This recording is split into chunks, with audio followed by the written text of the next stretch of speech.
Hi అండి. అందరికీ నమస్కారం. నేను మీ సత్యవేణి ముగ్గులు. మరొక రెసిపీతో మీ ముందుకొచ్చేసాను. నేనైతే బ్రేక్‌ఫాస్ట్ కోసం చట్నీ అయితే తయారు చేశానండి. ఇడ్లీ, దోస, వడలోకి చాలా బావుంటది. ఒకసారి ఇలా ట్రై చేయండి. ఇది కరివేపాకు, పల్లీల చట్నీ. చాలా టేస్టీగా ఉంటది. ఒకసారి ట్రై చేయండి బావుంటది. ఒకసారి దీంట్లో కావాల్సిన పదార్థాలేంటో చూద్దాం. కరివేపాకు, జీలకర్ర, వెల్లుల్లి, వేరుశెనగ పప్పు అండ్ పచ్చిమిర్చి. స్టవ్ వెలిగించుకొని ఆయిల్ వేసుకుందాం. ఆయిల్ హీటెక్కాక పల్లీలు వేసుకొని దోరగా వేపుకుందాం. ఒకసారి ట్రై చేసి చూడండి చాలా బావుంటది. టేస్ట్ అయితే అదిరిపోద్ది. హెల్త్‌కి కూడా చాలా మంచిది. కరివేపాకు అనేది మీకు తెలిసే ఉంటది. చాలా హెల్త్ కాన్షియస్ అది చాలా మంచిది. మీకొక సజెషన్ కూడా ఇస్తాను నేను. మీ హెయిర్ ఒత్తుగా, నల్లగా, దిట్టంగా పెరగాలంటే మార్నింగే 10 కరివేపాకు రెమ్మలైతే తీసుకోవడం వల్ల పచ్చిది తినడం వల్ల మీ హెయిర్ అనేది ఒత్తుగా పెరుగుద్ది. ఇందులో అయితే పల్లీలు వేసేసుకున్నాం కదా ఆయిల్‌లోని దోరగా వేపుకుందాం. నేను చెప్పిన ఈ చిట్కా అయితే ఒక్క నెల రోజులు ట్రై చేయండి. 10 అంటే 10 రెమ్మలు రోజు మార్నింగ్ తీసుకొని తిని చూడండి. ఎలా ఉందో మీకే తెలుస్తది రిజల్ట్. పచ్చిమిర్చి వేసుకొని వేపుకుందాం.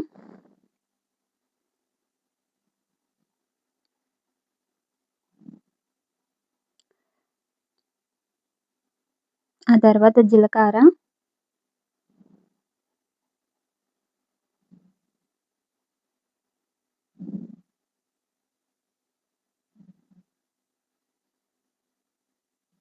వెల్లుల్లి కూడా వేసుకుందాం.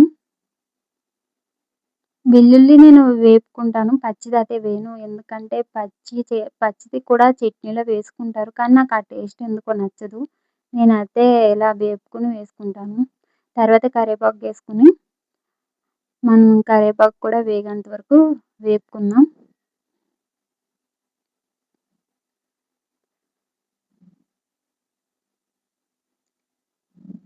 కరివేపాకనేది చాలా మంచిదండి హెల్త్‌కి.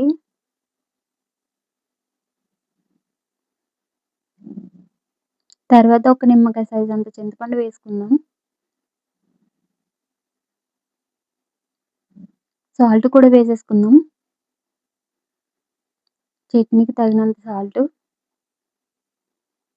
ఇప్పుడు ఒక మిక్సీ జార్‌లోకి తీసుకుందాం.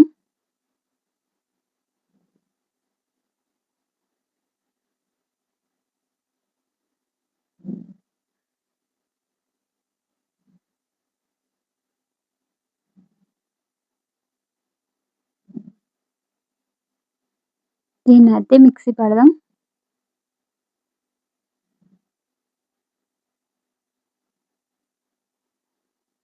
చూసారా మన చట్నీ అయితే రెడీ అయిపోయింది. టేస్ట్ అయితే అదిరిపోయింది. ఒక్కసారి మీరు కూడా ట్రై చేయండి. మీ పిల్లలు చాలా ఇష్టంగా తింటారు.